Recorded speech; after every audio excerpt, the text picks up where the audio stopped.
মাত্র ১৫ বছর বয়সে পবিত্র কুরআনে হাফেজা হয়েছে জিম্বাবুয়ান সুপারস্টার সিকান্দার রাজার কন্যা আনায়া রাজা। একজন মুসলিম পিতার জন্য যেন এটাই আসল সাফল্য।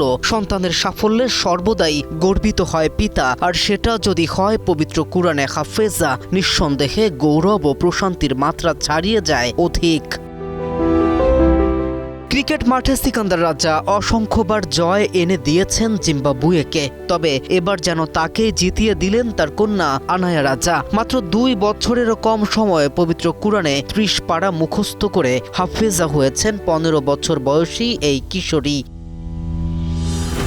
জিম্বাবুয়েতে প্রাতিষ্ঠানিক হিফজ শিক্ষার সুযোগ সীমিত হওয়ায় আনায়া বেছে নিয়েছিল অনলাইন শিক্ষা। পাকিস্তানের লাহোরের খ্যাতিমান কারি মুহাম্মদ ইউসুফের তত্ত্বাবধায়নে নিয়মিত ক্লাস করে অসাধারণ সাফল্য অর্জন করেন তিনি। যেখানে সাধারণত হিফজ সম্পন্ন করতে ৩ থেকে ৫ বছর সময় লাগে, সেখানে নিজের মেধা, অধ্যবসায় ও কঠোর শৃঙ্খলায় আনায়া সেই পথ পাড়ি দিয়েছেন অনেক কম সময়ে।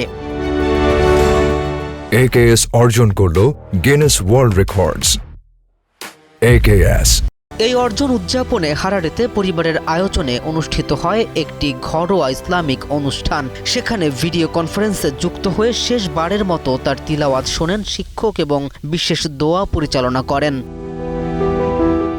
ক্রিকেটার বাবার পরিচয়ের বাইরেও আজ আনায়া প্রমাণ করেছেন সাফল্যের সবচেয়ে বড় ভিত্তি হল নিষ্ঠা, অধ্যবসায় এবং আল্লাহর প্রতি অটুট ভালোবাসা। KM রাফিন, নিউজ 24।